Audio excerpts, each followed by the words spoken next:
तो निर्गमन 20 के 15 में हम पढ़ते हैं तू चोरी ना करना।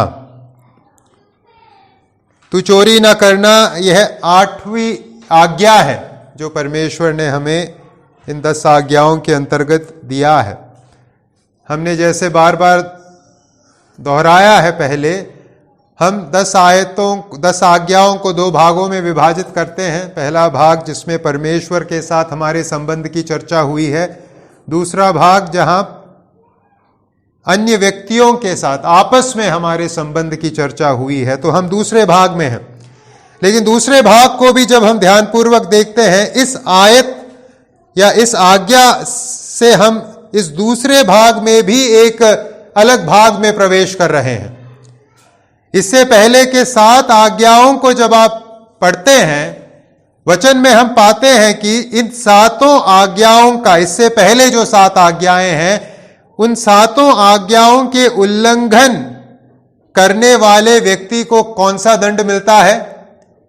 हम पाते हैं मृत्यु दंड मिलता है। इससे पहले की 7 आज्ञाओं का उल्लंघन करने से व्यक्ति को केवल एक ही दंड है, वो है मृत्यु दंड। परंतु इस आज्ञा 8वीं आज्ञा से शुरू होकर हम पाते हैं कि दंड के सिविरिटी या कठोरता या क्या कहते हैं, गंभीरता जो भी है, उसमें एक बदलाव आता है। अब इन 7, 8वें, 9वें, 10वें आज्ञा के उल्लंघन करने वाले व्यक्ति को मृत्यु दंड नहीं मिल रहा। तो इस प्रकार से हम एक बदलाव इस दूसरे भाग में भी पाते हैं।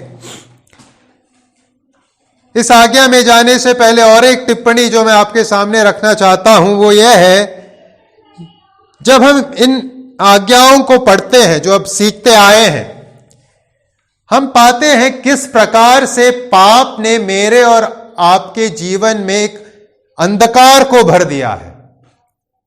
पाप के एक बहुत गहरे असर को इन आयतों के जरिए, इन आज्ञाओं के जरिए हम अपने जीवन में देख सकते हैं। जब हम अपने जीवन में हमारे प्राथमिकताओं को परखते हैं, जब हम इस संसार के सिद्धांतों को देखते हैं, संसार किस प्रकार से प्राथमिकताओं को नियुक्त करता है, संसार में हम क्या पाते हैं? संसार के व्यक्तियों की प्राथमिकता किस प्रकार से दर्ज की जाती है? सबसे पहला स्थान किसे दिया जाता है? वस्तुओं को दिया जाता है, संपत्ति को। दूसरा स्थान किसको दिया जाता है? संबंधों को दिया जाता है। और तीसरा स्थान किसको दिया जाता है? परमेश्वर को। सबसे महान चीज जीवन में संपत्ति है, और उसके बाद मनुष्य, परिवार, और अंत में परमेश्वर। यह है संसार की प्राथमिकता। लेकिन जब हम 10 आज्ञाओं को पढ़ते हैं, 10 आज्ञाओं में हम क्या पाते हैं? परमेश्वर कौन सी प्राथमिकता की सूची हमें दे रहे हैं? सबसे पहला स्थान किसका है? परमेश्वर का है। पहले 4 आज्ञाओं में परमेश्वर के विषय में बताया गया, परमेश्वर के साथ संबंध कैसा होना चाहिए। उसके बाद उस पहले 4 के बाद 3 आज्ञाओं में किसके बारे में बताया गया है? मनुष्यों के साथ संबंध कैसा होना चाहिए। माता पिता का आदर करना, हत्या न, खून न करना, व्यभिचार न करना। तो मनुष्यों के साथ संबंध को दर्शाया गया है। और आखिर में इस आज्ञा से हम देखते हैं वस्तुओं के बारे में या संपत्ति के बारे में बताया गया है। तो वचन में जो प्राथमिकता हम पाते हैं, उसमें पहले स्थान पे परमेश्वर आते हैं, दूसरे स्थान में संबंध आते हैं, और तीसरे स्थान में वस्तुएं आती हैं या संपत्ति आती है। लेकिन पाप ने हमारे दृष्टिकोण को इस प्रकार से उलट दिया है कि हमने परमेश्वर द्वारा दिए गए प्राथमिकता की सूची को क्या कर दिया? उल्टा कर दिया। और हम जीवन में पहला स्थान वस्तुओं को देते हैं, दूसरा स्थान मनुष्यों को देते हैं, और आखिर में समय मिला तो परमेश्वर को देते हैं। यह है मनुष्य की मूर्खता। और मेरे और आपके जीवन में जब हम दावा करते हैं कि परमेश्वर के साथ हमारा संबंध है, इस प्रकार की मूर्खता का कोई स्थान नहीं है। सबसे पहला स्थान परमेश्वर को, दूसरा स्थान संबंधों को, और तीसरा स्थान वस्तुओं को या संपत्ति को, आइए हम अपने जीवन के प्राथमिकता को जांचें और जिसे पहली प्राथमिकता मिलनी चाहिए उसे पहली प्राथमिकता दें। अब इस आयत में से या इस 8वें आज्ञा में से मैं उन्हीं 3 बातों को आपके सामने रखना चाहता हूं जिनको हमने पिछले 2 आज्ञाओं को सीखने के लिए सामने रखा। सबसे पहले हम देखेंगे इस आज्ञा का अर्थ क्या है, उसके बाद हम सीखेंगे इस आज्ञा के पीछे कारण क्या है, और तीसरी बात हम सीखेंगे इस आज्ञा का व्यावहारिक अर्थ क्या है। हमारे जीवन में व्यावहारिक रूप से इस आज्ञा के अंतर्गत क्या फर्क आना चाहिए। तो सबसे पहले हम सीखेंगे इस आज्ञा का अर्थ क्या है। तू चोरी न करना। जैसे इससे पहले 2 आज्ञाओं को हमने सीखा, तू चोरी न करना, यह 8वीं आज्ञा भी अपने संक्षिप्तता के लिए यह जानी जाती है।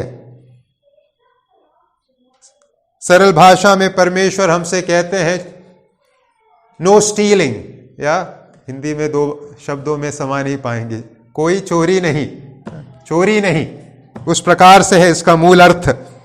क्या है इसका अर्थ? जब प्रभु कहते हैं, परमेश्वर कहते हैं, परमेश्वर हमें अपने लोगों से कहते हैं कि तू चोरी ना करना, इसका क्या अर्थ है?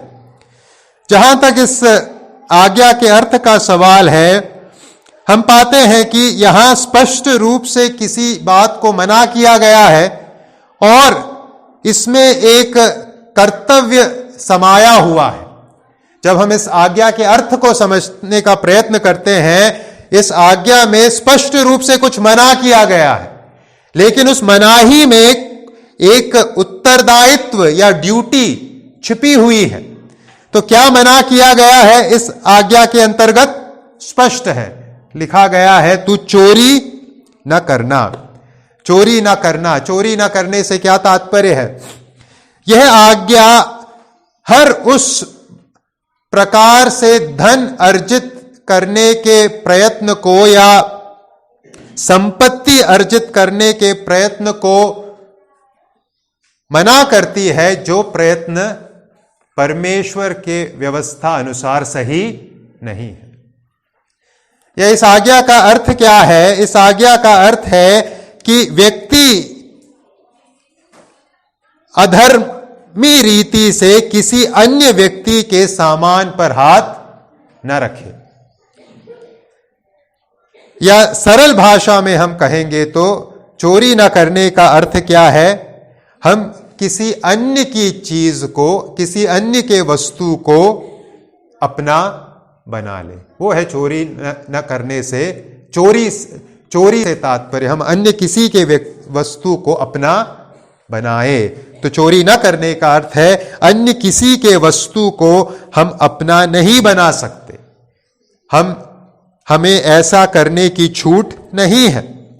तो जब हम इस प्रकार से इस आज्ञा को समझते हैं, हम पाते हैं उत्पत्ति 31 के 19 में इसी अर्थ में इस आज्ञा का, इस शब्द का इस्तेमाल किया गया है। जब हम उत्पत्ति 31 का 19 पढ़ते हैं, वहां हम राहेल के विषय में पढ़ते हैं। राहेल ने क्या किया? वहां हम पढ़ते हैं, लाबान तो अपनी भेड़ों का ऊन कतरने के लिए चला गया था और राहेल अपने पिता के गृह देवताओं को चुरा ले गई। तो राहेल ने क्या किया?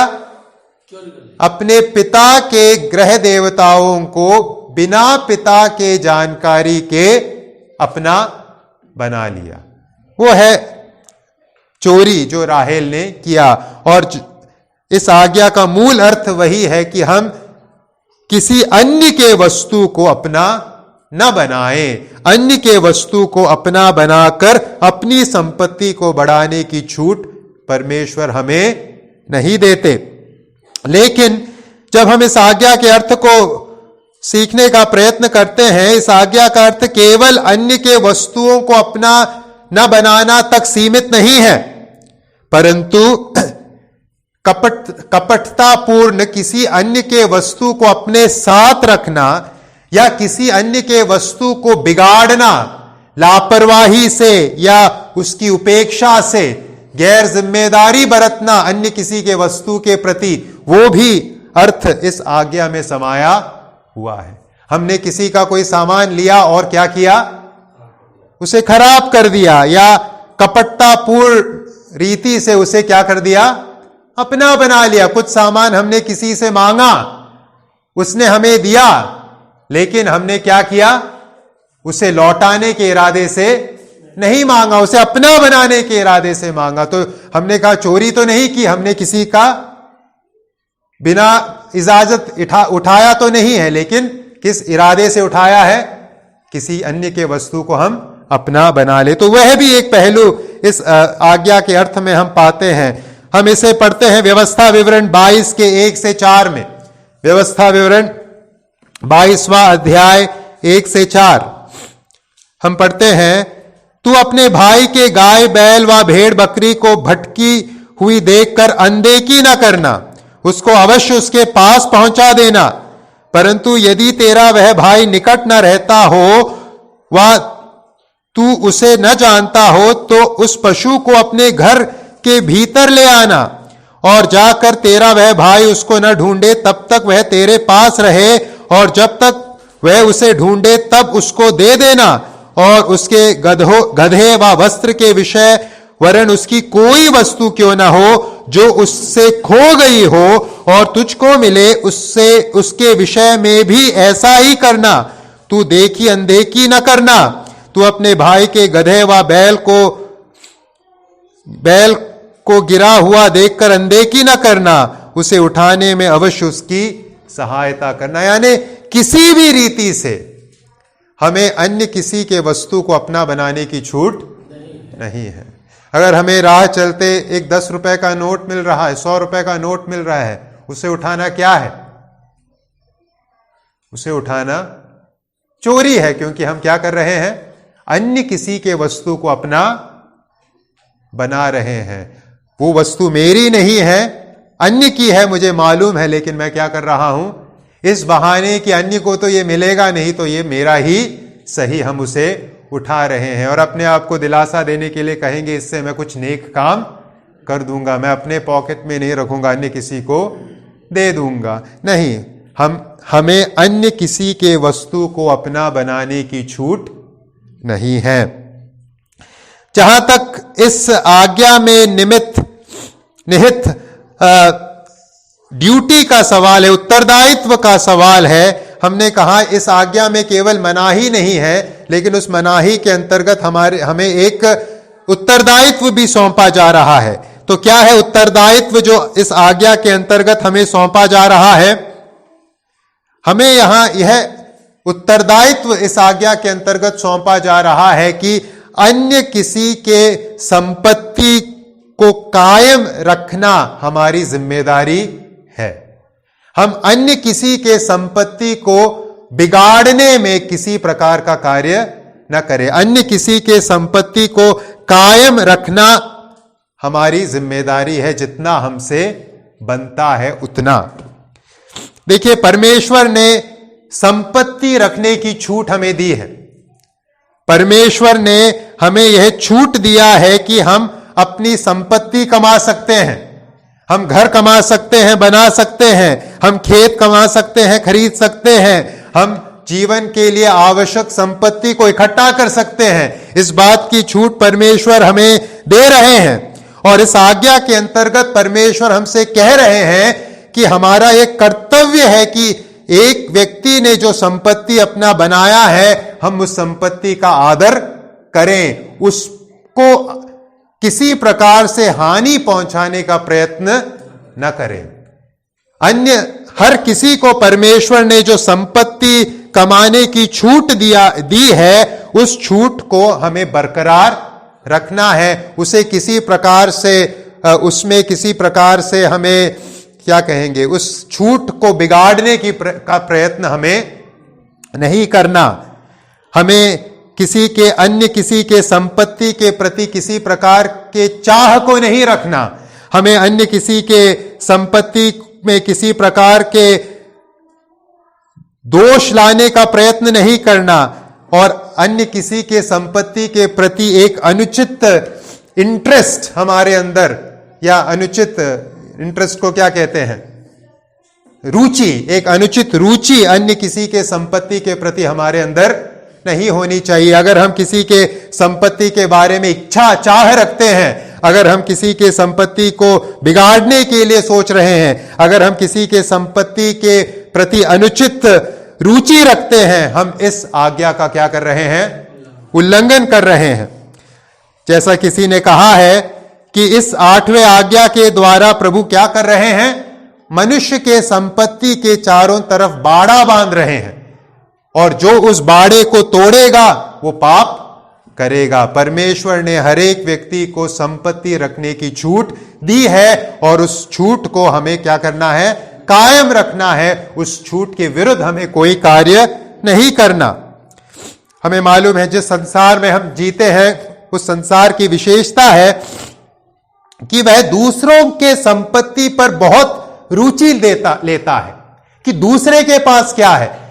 अक्सर हम किस बात पर विचार विमर्श करते हैं? दूसरे के पास क्या है। हम अक्सर क्यों दूसरों पर दोष लगाते हैं? देखो उसके पास उसने क्या खरीद लिया, उसकी कमाई उतनी नहीं है लेकिन खरीद क्या लिया। हम इस प्रकार से एक दूसरे के ऊपर दोष लगाते हैं ना, घरों में चर्चा करते हैं। हम क्या करते हैं? हम दूसरे के संपत्ति के बारे में टिप्पणी करने में बहुत समय व्यतीत करते हैं। ये हम अपने जीवन में इस एक क्या कहते हैं, कुरीति को पाते हैं। लेकिन ये आज्ञा हमें ऐसा करने से क्या करता है? मना करता है। दूसरों के धन संपत्ति के बारे में हमें किसी प्रकार की रुचि रखने की कोई जरूरत नहीं। दूसरे के घर के बारे में, दूसरे के गाड़ी के बारे में, दूसरे के कपड़े के बारे में, दूसरे के मोबाइल फोन के बारे में हमें कोई रुचि रखने की कोई जरूरत नहीं है, क्योंकि हर एक व्यक्ति को धन संपत्ति रखने की छूट परमेश्वर ने इस आज्ञा के अंतर्गत दिया है। जब तक हम किसी के जीवन में स्पष्ट वचन के विरुद्ध किसी धन संपत्ति को रखने के आदत को नहीं पाते, जब तक हम किसी व्यक्ति के द्वारा स्पष्ट आग्रह नहीं पाते कि आप बताइए भाई हम क्या करें अपने पैसे के बारे में, तब तक हमारे पास कोई लाइसेंस नहीं है कि हम किसी के जीवन में जाकर उसके धन संपत्ति के बारे में क्या करें? दखल अंदाजी करें। तो यह आज्ञा हमें एक मनाही देती है और एक कर्तव्य को हमें देती है। मना क्या करती है? हमें अन्य किसी के वस्तु को अपना नहीं बनाना है। किसी भी प्रकार से हमें अन्य किसी के वस्तु को अपना बनाने की छूट नहीं है। और क्या है उत्तरदायित्व? परमेश्वर ने जो राइट टू प्रॉपर्टी यानी संपत्ति रखने का अधिकार मनुष्यों को दिया है, उस अधिकार का हमें आदर करना है और उसे बनाए रखना है। किसी अन्य के संपत्ति के प्रति हम अधिक रुचि न लें। वह जिम्मेदार है अपने परमेश्वर के प्रति। हम उसके संपत्ति के बारे में चर्चा विमर्श और क्या है किसी प्रकार की हम इंटरेस्ट अपने अंदर ना रखें। जब हम इस आज्ञा के अर्थ को समझने का प्रयत्न करते हैं, हम पुराने नियम में घटना पढ़ते हैं जहां स्पष्ट रीति से इस आज्ञा के अर्थ को हम पाते हैं। हम नाबोत के दाग के बारी के बारे में जब पढ़ते हैं, तब हम इस 8वें आज्ञा के अर्थ को समझ पाते हैं। क्या है इस 8वें आज्ञा के उल्लंघन का अर्थ, या क्या है चोरी ना करना इसका अर्थ? नाबोत के जीवन के संदर्भ में हम इसके अर्थ को पाते हैं। हम पढ़ेंगे पहला राजा 21वां अध्याय 2 से 4 तक के पदों को पढ़ेंगे। पहला राजा 21वां अध्याय 2 से 4। वहां इस प्रकार से पढ़ते हैं, ध्यान से सुने। इन बातों के बाद आहाब ने नाबोत से कहा, तेरी दाख की बारी मेरे घर के पास है, तू उसे मुझे दे कि मैं उसमें साग पात की बारी लगाऊं, और मैं उसके बदले तुझे उससे अच्छी एक वाटिका दूंगा। नहीं तो तेरी इच्छा हो तो मैं तुझे उसका मूल्य दे दूंगा। नाबोत ने आहाब से कहा, यहोवा न करे कि मैं अपने पुरखाओं का निज भाग तुझे दूं। इजरायली नाबोत ने के इस वचन के कारण कि मैं तुझे अपने पुरखाओं का निज भाग न दूंगा, आहाब उदास और अप्रसन्न होकर अपने घर गया और बिछौने पर लेट गया और मुंह फेर लिया और कुछ भोजन न किया। यहां राजा आहाब क्या करता है? एक व्यक्ति है नाबोत, उसके पास जाके कहता है कि मुझे क्या करना है, मुझे क्या पसंद है, तेरे पास जो दाख की बारी है वो मुझे पसंद है, वो दाख की बारी तू मुझे दे दे, उसके बदले चाहिए तो पैसा ले या दूसरा एक भूमि ले ले, लेकिन मुझे तू अपनी दाख की बारी दे दे। लेकिन नाबोत मना कर देता है, राजा को कहता है ये मेरे पुरखाओं से मिली संपत्ति है, ये मैं तुझे नहीं दे सकता। उसके बाद राजा आहाब उदास और अप्रसन्न होकर घर जाता है। इसके पश्चात क्या होता है, हम आगे पढ़ते हैं। क्या होता है, जो रानी है जेसेबेल वो आके पूछती है क्या हो गया, तुम उदास क्यों हो? और वो जब सुनती है कि नाबोत ने मना कर दिया अपनी दाख की बारी देने से, तो जेसेबेल क्या करती है, एक षड्यंत्र रचती है और उस षड्यंत्र के अंतर्गत नाबोत की दाख की बारी को अपना बनाती है, राजा आहाब को दिलाती है और इस पूरे षड्यंत्र में नाबोत की हत्या होती है। तो हम क्या पाते हैं इस घटना में? हम इस घटना में पाते हैं कि नाबोत के पास जो अपनी संपत्ति रखने का अधिकार था, उस अधिकार का राजा आहाब ने क्या किया, उल्लंघन किया, और राजा आहाब ने अन्य किसी के वस्तु को क्या किया, षड्यंत्र रचकर अपना बना लिया। तो इस आज्ञा के नकारात्मक पहलू और सकारात्मक पहलू दोनों के उल्लंघन को हम आहाब के और जेजेबेल के इस कार्य में पाते हैं। तो क्या है इस 8वीं आज्ञा का अर्थ? नकारात्मक रीति से सोचे तो मना किया गया है। क्या मना किया गया है? अन्य किसी के संपत्ति को हमें अपना नहीं बनाना है। और संपत्ति से क्या तात्पर्य है? संपत्ति से घर बार मत सोचिएगा। संपत्ति में क्या शामिल है? एक 2 रुपए का पेन भी शामिल है, एक 1 रुपए की पेंसिल भी शामिल है। अन्य किसी के संपत्ति को अपना बनाने की छूट मुझे और आपको परमेश्वर नहीं देते। और इसका सकारात्मक पहलू क्या है?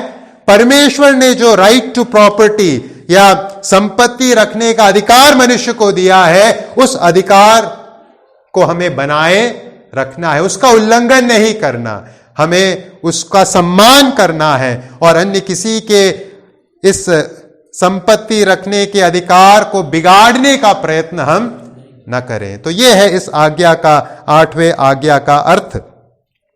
दूसरी बात जो इस आज्ञा में से मैं आपके सामने रखना चाहूंगा वो है इस आज्ञा के पीछे क्या है कारण, the reason for this commandment. क्यों परमेश्वर ने हमें यह 8वीं आज्ञा दी है, तू चोरी ना करना?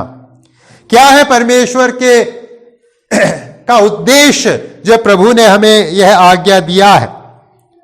फिर से जैसे हमने पहले आज्ञाओं के बारे में बताया, हमें इस आज्ञा के साथ कोई कारण लिखा हुआ हम नहीं पाते, परंतु जब हम बाइबल के संदर्भ में इस आज्ञा को पढ़ते हैं, जब इस 10 आज्ञाओं के संदर्भ में इस आज्ञा को पढ़ते हैं, हम पाते हैं कुछ कारण क्यों प्रभु हमें इस आज्ञाओं को दे रहे हैं।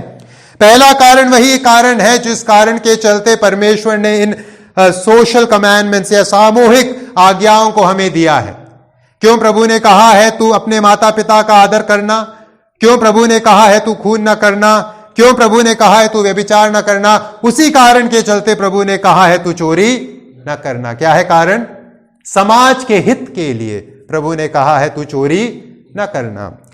उस समाज के बारे में सोचिए जहां एक व्यक्ति आराम से रात को लेटता है और सोता है बिना किसी डर के कि कोई चोर आके मेरे संपत्ति को बिगाड़ न दे, जहां कोई भी छल या कपट से उसके संपत्ति को अपना बनाने का प्रयत्न नहीं कर रहा, वैसे एक समाज में क्या मैं और आप जीना नहीं चाहेंगे? हमारे एक भाई हैं, वो कुछ बहुत वर्षों पहले अमेरिका में रहते थे। उन्होंने बताया उस जमाने में वो एक जिस क्षेत्र में रहते थे वो विश्वासी लोगों का एक कॉलोनी था, क्षेत्र था। वहां अगर थोड़े दूर तक जाना है घर से, घर में ताला मार के नहीं जाते थे, कुंडी लगाकर चले जाते थे, क्योंकि डर नहीं है कि कोई हमारे अनुपस्थिति में हमारे घर में प्रवेश कर चोरी करेगा। यहां ताला मार के जाने से भी क्या है, टेंशन है कि आते समय ताला रहेगा या नहीं रहेगा। और वहां हम क्या पाते हैं, एक समाज में जहां मसीही लोग रहते हैं, विश्वासी लोग रहते हैं, बिना ताला मारे बेफिक्र होकर क्या कर पाते हैं, घर से बाहर जा सकते हैं। तो क्या हम नहीं चाहेंगे ऐसे एक वातावरण में रहे? तो प्रभु हमारे हित के लिए या समाज के हित के लिए इस आज्ञा को हमें देते हैं कि तू चोरी न करना। दूसरा कारण क्यों प्रभु हमें इस आज्ञा को देते हैं, उस कारण को हम उस उद्देश्य में पाते हैं जिस उद्देश्य के चलते परमेश्वर ने आदम को अदन की वाटिका में रखा था। दूसरा कारण हम उस उद्देश्य में पाते हैं जिस उद्देश्य के चलते परमेश्वर ने आदम को अदन की वाटिका में रखा था। क्यों परमेश्वर ने आदम को अदन की वाटिका में रखा था? उत्पत्ति 2:15 में हम कारण पाते हैं क्यों परमेश्वर ने आदम को अदन की वाटिका में रखा।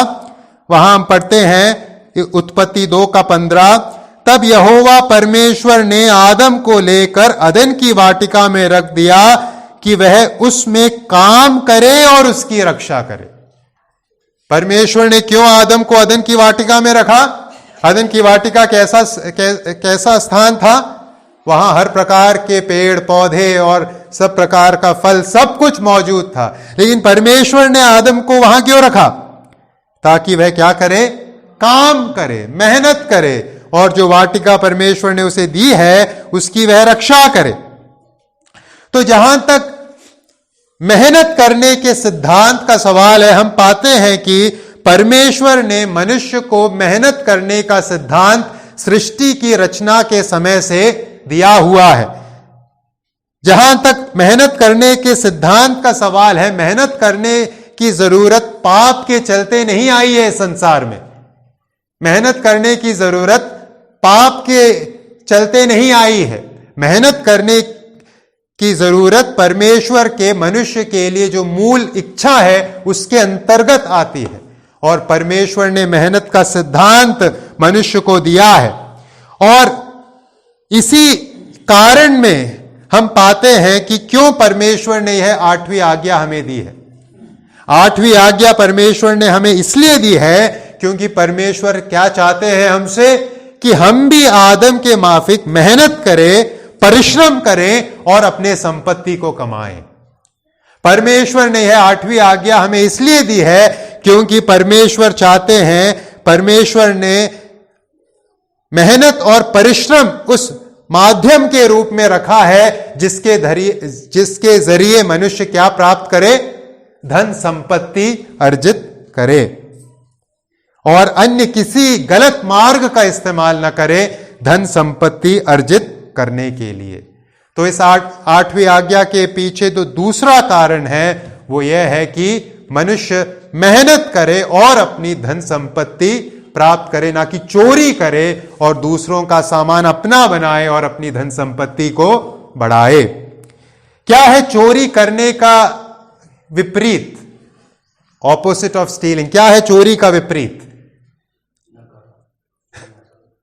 चोरी करने का विपरीत क्या है? हम नए नियम में पाते हैं चोरी करने का विपरीत है मेहनत करना, परिश्रम करना।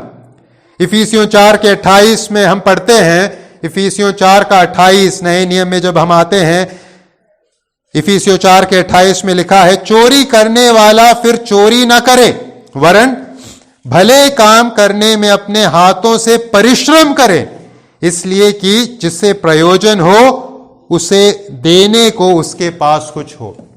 तो चोरी का ऑपोजिट क्या है? चोरी का विपरीत क्या है? इफिसियों 4:28 हमने पढ़ा। चोरी का विपरीत है परिश्रम करना, चोरी का विपरीत है मेहनत करना। एक छोर पर पौलुस कहते हैं चोरी करने वाला चोरी ना करे, तो क्या करे? उसके विपरीत करे। क्या है विपरीत? वरन अपने हाथों से परिश्रम करे। तो चोरी न करना जब हमसे कहा गया है उसका कारण क्या है? क्योंकि प्रभु क्या चाहते हैं मुझसे और आपसे? हम मेहनत करें, हम अपने हाथों से परिश्रम करें, हम मेहनत करने वाले लोग बने। जो व्यक्ति चोरी करता है, जब एक चोर चोरी करता है, वो मेहनत करने के सिद्धांत को जो परमेश्वर ने उत्पत्ति से मनुष्य को दिया है उस सिद्धांत का क्या कर रहा है? उल्लंघन कर रहा है, और बिना मेहनत किए एक संपत्ति को अर्जित कर रहा है। संपत्ति को अर्जित करने का एक ही तरीका है, और वो तरीका क्या है? मेहनत करना, परिश्रम करना। और जब कोई व्यक्ति उस मेहनत और परिश्रम से अपने आप को बचाकर कुछ शीघ्र ही प्राप्त करने का प्रयत्न करता है, वो क्या कर रहा है? वो चोरी कर रहा है। जब हम इफिसियों 4 के 28 को ध्यानपूर्वक देखते हैं, वहां हम पाते हैं कि और एक तरीका है जिससे व्यक्ति अपने संपत्ति को जोड़ सकता है या व्यक्ति संपत्ति प्राप्त कर सकता है। हमने कहा मेहनत करने का सिद्धांत है वह तरीका जिसके अंतर्गत व्यक्ति संपत्ति अर्जित करे, लेकिन इफिसियों 4 के 28 को जब हम पढ़ते हैं और एक तरीका पाते हैं जिससे एक व्यक्ति संपत्ति अर्जित कर सकता है। और वो क्या है? वो क्या तरीका है? जब हम इफिसियों 4 के 28 को पढ़ते हैं, वहां हम क्या पाते हैं? क्या होना चाहिए हमारे अंदर का प्रोत्साहन कि हम मेहनत करें? पौलुस क्या कहते हैं? क्या कारण हमें प्रोत्साहित करे कि हम मेहनत करें? पौलुस कहते हैं, वरन भले काम करने में अपने हाथों से परिश्रम करे, इसलिए कि जिसे प्रयोजन हो उसे देने को उसके पास कुछ हो। जब एक व्यक्ति मेहनत करता है, परमेश्वर का वचन हमसे कहता है वो केवल अपने परिवार के लिए मेहनत ना करे, लेकिन किसके लिए करे? उसके लिए भी करे जिसकी उसे सहायता करनी चाहिए।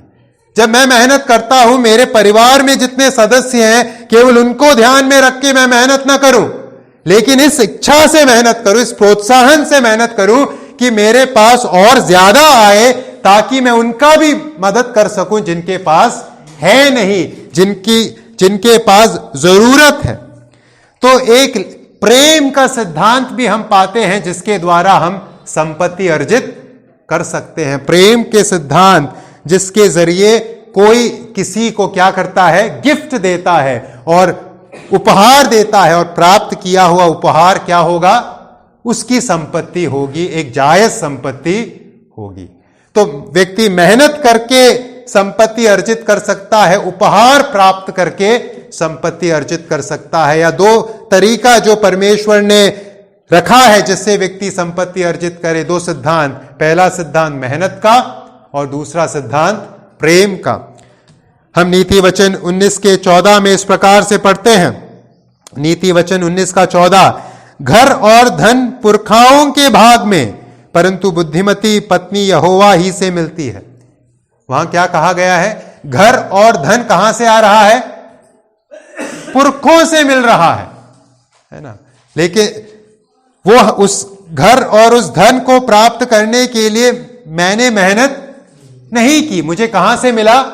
मेरे पिता से मिला। मेरे पिता को कहां से मिला? उनके पिता से मिला। तो एक जायज तरीका है जिसे परमेश्वर ने नियुक्त किया है, जिससे हम संपत्ति प्राप्त कर सकते हैं, वो है उपहार देना या उत्तराधिकारी नियुक्त करना। और उस तरीके के साथ साथ जो पहला तरीका है जिससे हम धन संपत्ति प्राप्त कर सकते हैं, वो है मेहनत करने का सिद्धांत। तो आइए हम परखें अपने जीवन को। हम आइए परखें हमारे घर में जो जो चीजें रखी है, चाहे 1 रुपए का पेंसिल हो या सबसे कीमती वस्तु जो हमारे घर में रखी है, क्या इन दोनों सिद्धांतों के अंतर्गत वो हमने प्राप्त किया है? क्या हमने उस वस्तु के लिए मेहनत की है, या किसी ने हमें वह वस्तु गिफ्ट के रूप में, उपहार के रूप में दिया है?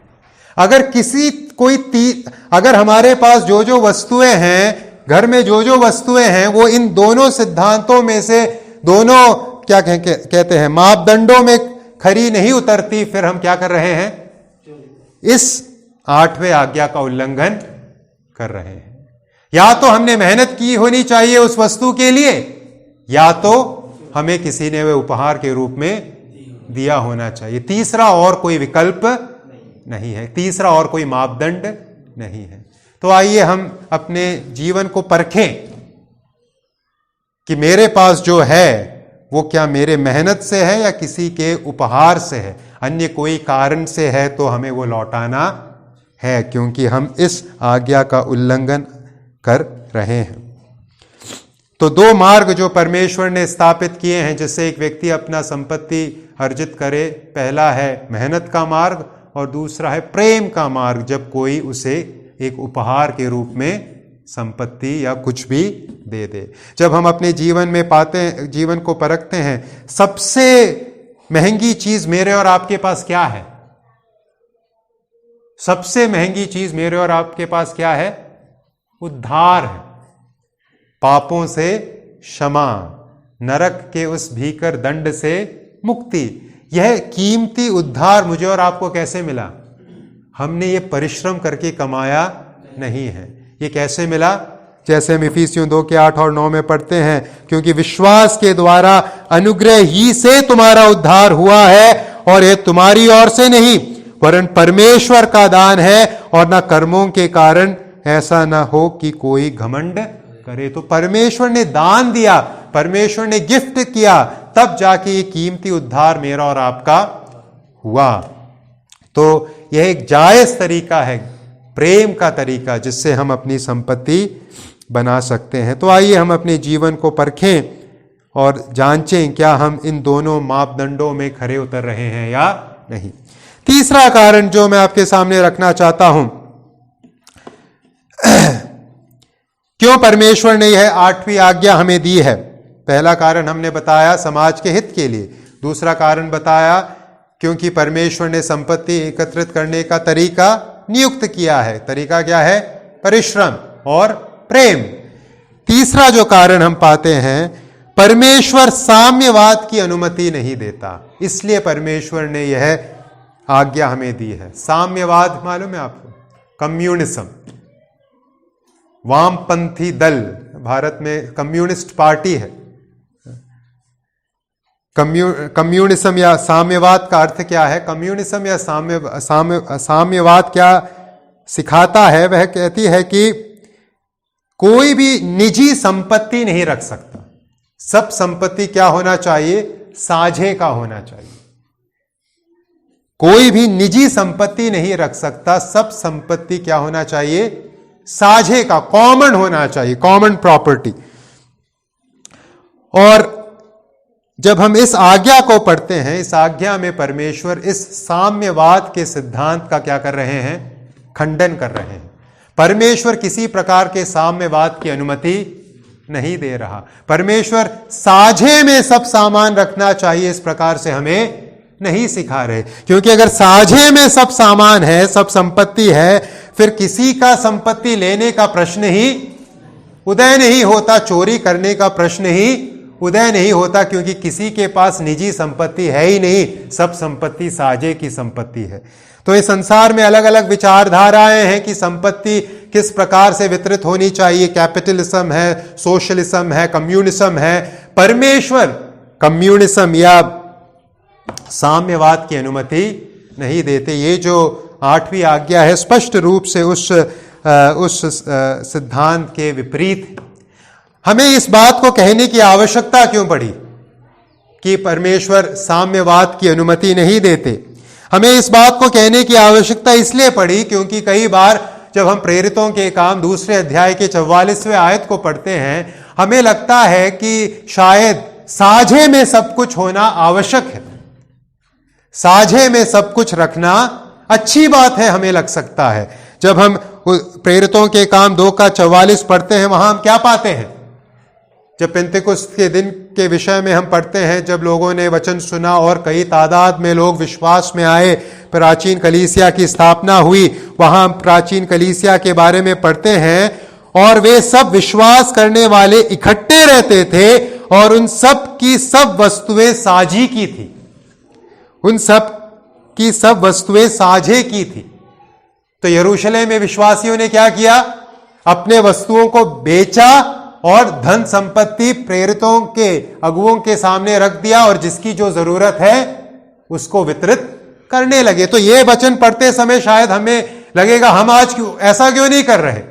क्यों एक भाई के पास ज्यादा पैसा है, दूसरे के पास कम है? हमें भी सब कुछ बेच के कॉमन फंड बनाना है और एक दूसरे की जरूरत पूरी करनी है, ऐसे हमारे मन में ख्याल आ सकता है, या कोई हमसे प्रश्न पूछ सकता है।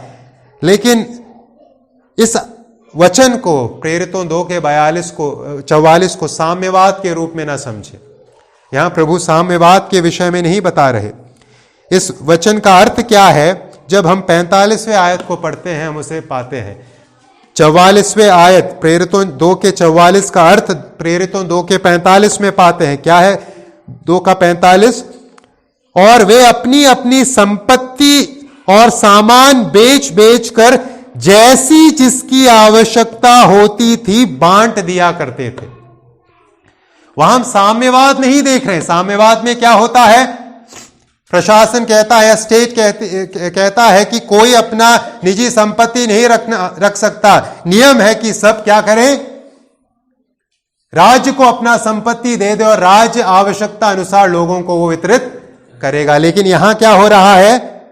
यहां हम उस प्रेम के सिद्धांत को पाते हैं जो हमने पहले सीखा। हम धन संपत्ति कैसे अर्जित कर सकते हैं?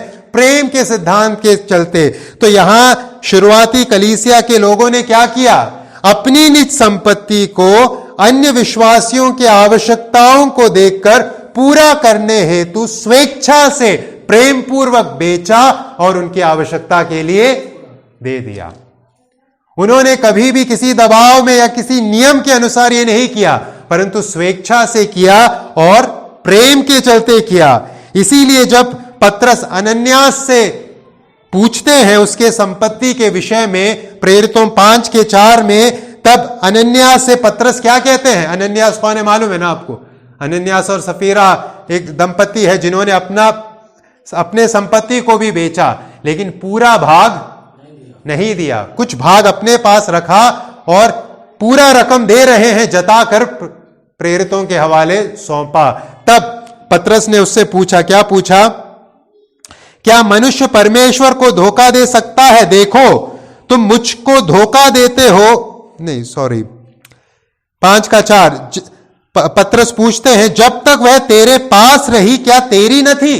पत्रस क्या कहते हैं? यह संपत्ति किसकी थी? तेरी थी। और जब बिक गई तो क्या तेरे वश में न थी? बिकने के बाद भी किसके वश में थी? तेरे वश में थी। तूने यह बात अपने मन में क्यों विचारी? तू मनुष्यों से नहीं परंतु परमेश्वर से झूठ बोला। वहां अनन्यास की ही संपत्ति थी, बेचने के बाद भी उसी का उस पर अधिकार था, लेकिन वहां वह क्या कर रहा है? झूठ बोल रहा है। वो कह रहा है पूरी संपत्ति मेरी इतनी की है, लेकिन कुछ भाग उसने अपने लिए रख लिया। परमेश्वर को धोखा दे रहा है। तो परमेश्वर इस आज्ञा के द्वारा हमें क्या बता रहे हैं? वचन या परमेश्वर साम्यवाद की अनुमति नहीं देता। कॉमन प्रॉपर्टी या साझे में प्रॉपर्टी, ऐसा कोई सिद्धांत हम परमेश्वर के वचन में नहीं पाते। परमेश्वर चाहते हैं कि हम मेहनत करें और हम अपने संपत्ति को अर्जित करें, उसे बनाएं और प्रेम पूर्वक स्वेच्छा पूर्वक लोगों की सहायता के लिए उसमें से जो देना है दें। लेकिन मेहनत करने का सिद्धांत और प्रेम का सिद्धांत ही वह 2 सिद्धांत है जिसके द्वारा हम अपनी संपत्ति अर्जित करें। तो 3 कारण हमने सीखे क्यों परमेश्वर ने इस 8वीं आज्ञा को हमें दिया है। 3 कारण कौन कौन से हैं? पहला कारण है समाज के हित के लिए। दूसरा कारण है उस तरीके के लिए जिस तरीके से परमेश्वर चाहते हैं हम धन संपत्ति अर्जित करें, मेहनत और प्रेम। और तीसरी बात हमने सीखी, साझे में सामान का होना, संपत्ति का होना या साम्यवाद, इसकी अनुमति परमेश्वर का वचन हमें नहीं देता। तीसरी और अंतिम बात जो मैं आपके सामने रखना चाहता हूं वो है इस आज्ञा का प्रायोगिक या व्यावहारिक अर्थ। तू चोरी न करना, इस आज्ञा का व्यावहारिक अर्थ क्या है? या मैं कुछ ऐसे व्यावहारिक क्षेत्रों को आपके सामने रखना चाहता हूं जिन क्षेत्रों में अक्सर हम ध्यान नहीं देते और उसके फलस्वरूप इस खतरे में आ जाते हैं कि हम इस आज्ञा का क्या कर ले? उल्लंघन कर ले। तो कुछ क्षेत्रों को बचे हुए समय में कुछ क्षेत्रों को मैं आपके सामने रखना चाहूंगा जहां हमें सतर्क रहना है कि हम इस 8वें आज्ञा का उल्लंघन न करें। पहला क्षेत्र हमें सतर्क रहना है परमेश्वर के साथ अपने संबंध के चलते। परमेश्वर के साथ अपने संबंध के चलते हमें सतर्क रहना है कि हम परमेश्वर के वस्तुओं को चोरी करने वाले न बने। हम परमेश्वर से चोरी करने वाले न बने।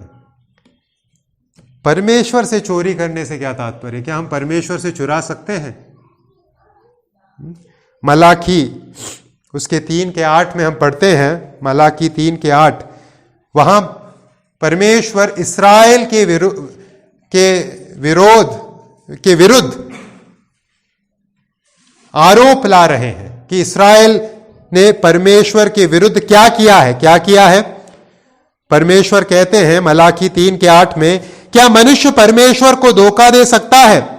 देखो तुम मुझको धोखा देते हो और तो भी पूछते हो कि हमने किस बात में तुझे लूटा है। दशमांश और उठाने की भेंटों में। यहां परमेश्वर इस्राएल के विरुद्ध क्या आरोप ला रहे हैं? इस्राएल ने परमेश्वर को क्या किया है? लूटा है। इस्राएल ने परमेश्वर से चोरी की है। इस्राएल ने परमेश्वर का भाग परमेश्वर को नहीं दिया है। इस्राएल ने परमेश्वर के भाग को अपना बनाने का प्रयत्न किया है।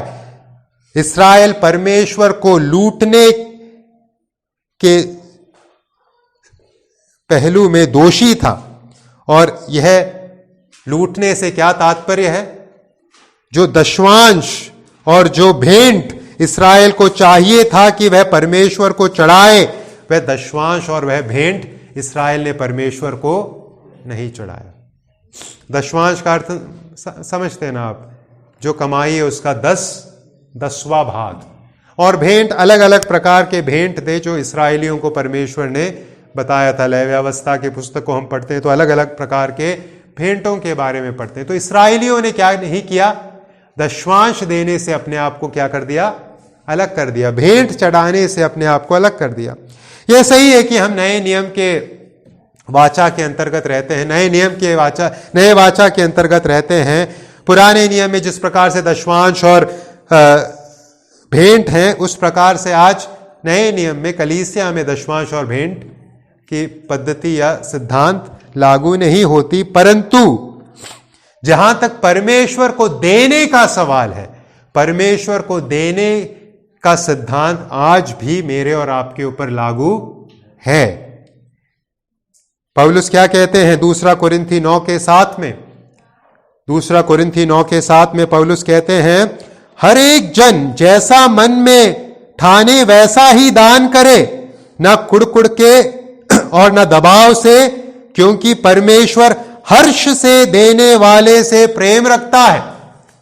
परमेश्वर हर्ष से देने वाले से प्रेम रखता है। ये क्या दर्शाता है? नए नियम में भी परमेश्वर को देने का सिद्धांत हम पाते हैं। मेरे और आप पर परमेश्वर को देने की बात लागू होती है।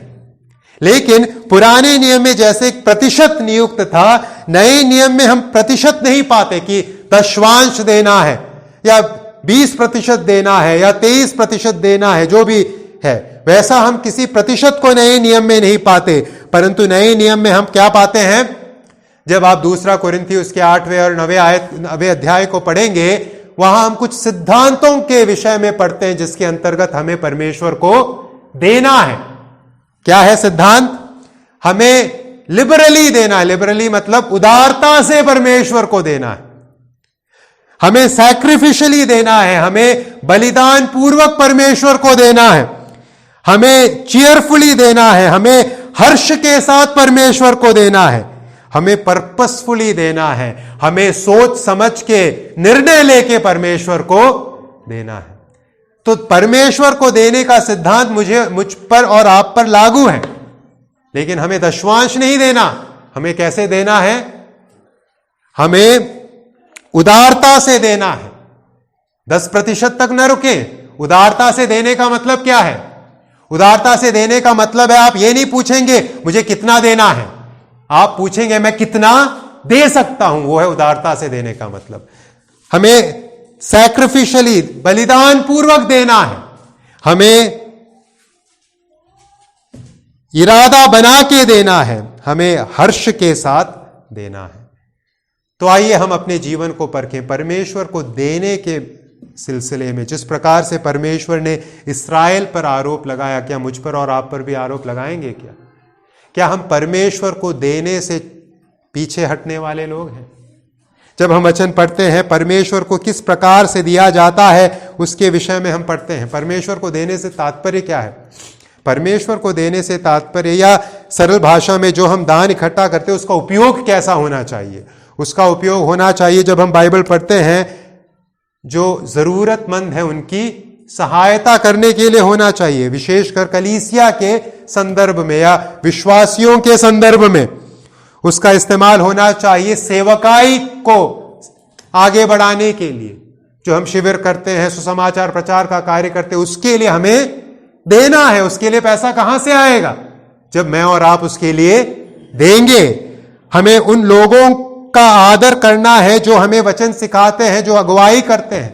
जब प्रभु इस कलीसिया में अगुओं को नियुक्त करेंगे, जब इस क्षेत्र में अनेक सेवक उठ खड़े होंगे, तो उसे संभालने की जिम्मेदारी किसकी होगी? मेरी और आपकी होगी, कलीसिया को होगी, है ना। तो ये कुछ तरीके हैं जो वचन में बताया गया है, जिसके द्वारा हमें क्या करना है, जिसके अंतर्गत हमें परमेश्वर को देना है। तो आइए हम परखें, क्या हम परमेश्वर को न दिए चोरी कर रहे हैं, या हम उदारता से बलिदान सहते हुए हर्ष के साथ और पर्पसफुली इरादा बनाकर परमेश्वर को देने वाले लोग हैं या नहीं।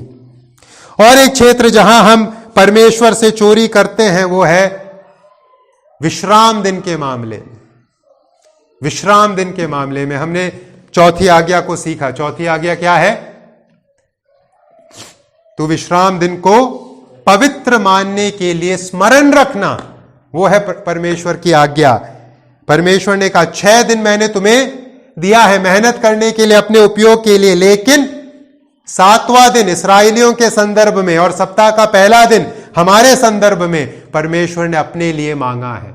जब मैं और आप सप्ताह के पहले दिन में परमेश्वर को वह दिन न देकर अपने कामों के लिए जब उसका इस्तेमाल करते हैं, हम क्या कर रहे हैं? चोरी कर रहे हैं। परमेश्वर से दिन चुरा रहे हैं। परमेश्वर का समय हम अपने इस्तेमाल के लिए उपयोग में ला रहे हैं। हम परमेश्वर से चोरी कर रहे हैं। इस्राएल भेंट के मामले में, दशवांश के मामले में, शब्द के मामले में, विश्राम दिन के मामले में, दोनों में चोरी करने के लिए दोषी था। आइए हम अपने जीवन को जांचें, हम किस प्रकार से विश्राम दिन का इस्तेमाल करते हैं, प्रभु के लिए या अपने बिजनेस के लिए, अपने खेती बाड़ी के लिए, अपने फायदे के लिए। आइए हम सतर्क रहें। और एक क्षेत्र जहां हमें, दूसरा क्षेत्र जहां हमें सतर्क रहना है, जहां हम इस आज्ञा का उल्लंघन कर सकते हैं, वो है एक प्रायोगिक क्षेत्र, वो है लॉटरी और जुआ, है ना। एक सवाल पैदा हो सकता है, लॉटरी खरीदना गलत है या सही है? क्या गलती है भैया? मेरा पैसा है और मैं लॉटरी का टिकट खरीद रहा हूं। या जुआ खेलना क्या सही है या गलत है? क्या मैं जुआ खेल सकता हूं एक विश्वासी के रूप में? लॉटरी का टिकट खरीद सकता हूं एक विश्वासी के रूप में? जब हम लॉटरी खरीदते हैं, जब हम जुआ खेलते हैं, हम इस आज्ञा का क्या कर रहे हैं? उल्लंघन कर रहे हैं। लॉटरी में आप क्या कर रहे हो? आप 10 रुपए के या 50 रुपए के, जितना का भी टिकट है, खरीद रहे हो। किससे खरीद रहे हो? किस उम्मीद से खरीद रहे हो? आपको क्या मिलेगा? 1 लाख मिलेगा या 10 लाख मिलेगा या जो भी मिलेगा।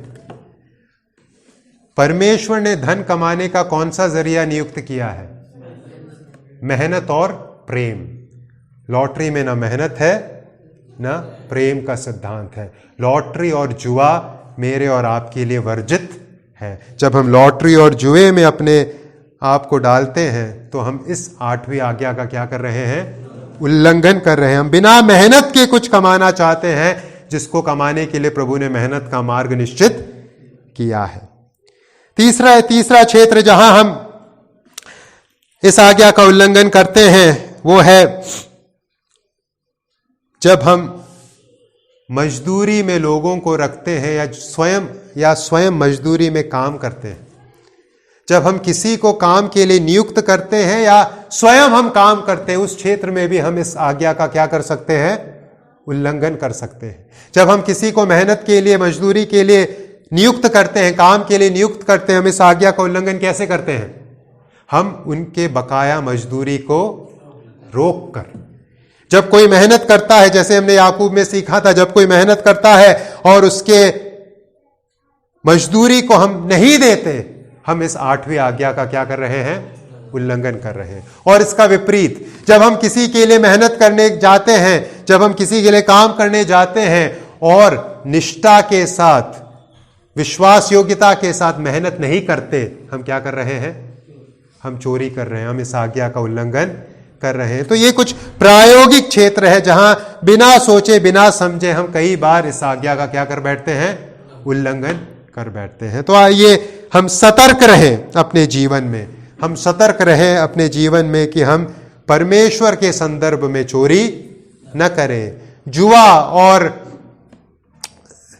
क्या कहते हैं, लॉटरी, ऐसे बुराई में जाकर न फंसें, और हम किसी अन्य के पैसे को रोककर न रखें, और किसी अन्य के लिए मेहनत करने के लिए जब हम जाते हैं, मेहनत करने से भी हम न रुके।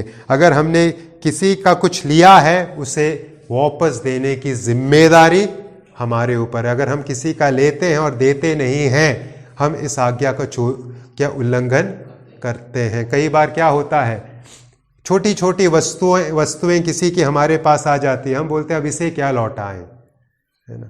कई बार 1 रुपए बचता है, हम सोचते 1 ही तो रुपए है, क्यों दे, है ना। 1 रुपए देना हम सोचते हैं अपमान की बात हो जाएगी, नहीं, 1 रुपए भी लौटाना है। क्यों? क्योंकि अगर नहीं लौटाएंगे तो हम किसी के वस्तु को अपना बना रहे हैं। 1 रुपए जिसका बचकाया है, वो व्यक्ति 1 रुपए मांगेगा नहीं, उससे कोई नुकसान नहीं है, लेकिन हम इस 8वें आज्ञा का उल्लंघन कर रहे हैं। अगर हमने किसी का कुछ लिया है, वो 1 रुपए भी है, तो हमें उसे लौटाना है। तो आइए हम इस आज्ञा के संदर्भ में अपने जीवन को परखें। प्रभु स्पष्ट भाषा में हमसे कहते हैं, तू चोरी न करना। हम किसी अन्य के संपत्ति को, छोटी या बड़ी, अपना बनाने का प्रयत्न न करें, और हर एक व्यक्ति को संपत्ति रखने का जो अधिकार परमेश्वर ने दिया है, उसको हम उसका सम्मान करें। दूसरे के संपत्ति पर रुचि न ले, है ना, वो उनका है, वो अपना रुचि स्वयं लेंगे। और दूसरी बात हमने सीखी, क्या है कारण इस आज्ञा के पीछे? कारण है समाज का हित। जिस समाज में चोरी होती है, वो समाज शांतिपूर्ण रीति से रह नहीं सकता। दूसरा कारण क्यों प्रभु ने आज्ञा दिया? क्योंकि प्रभु चाहते हैं मेहनत करके अपनी संपत्ति कमाएं, और कोई दूसरा रास्ता नहीं है। और मेहनत क्यों करें? इस इच्छा से भी करें हम उनको दें जिनके पास नहीं है। तो प्रेम का सिद्धांत और मेहनत का सिद्धांत के अंतर्गत ही हमारे पास सब कुछ हो। और तीसरी बात हमने सीखी, साम्यवाद की अनुमति परमेश्वर नहीं देते। और अंत में हमने सीखा कुछ प्रायोगिक क्षेत्र जहां हम इस आज्ञा का उल्लंघन कर सकते हैं। कहां कर सकते हैं? प्रभु से चुरा सकते हैं। प्रभु को जो देना है वो हम नहीं देते, और प्रभु से दिन चुरा लेते हैं। प्रभु का दिन अपने इस्तेमाल के लिए हम इस्तेमाल करते हैं। दूसरी बात क्या करते हैं? हम आसानी से धन इकट्ठा करने के फिराक में रहते हैं। लॉटरी खरीद लें, जुआ खेल लें, या और कोई तरीका जिससे आसानी से रातों रात मेरे पास क्या आ जाए? धन आ जाए। वो चोरी है, क्योंकि वहां मेहनत का सिद्धांत, प्रेम का सिद्धांत लागू नहीं होता। वैसे एक चाह भी हमारे अंदर नहीं होनी चाहिए कि मुझे ये मिल जाए। अगर हम आगे उस आज्ञा को भी सीखेंगे।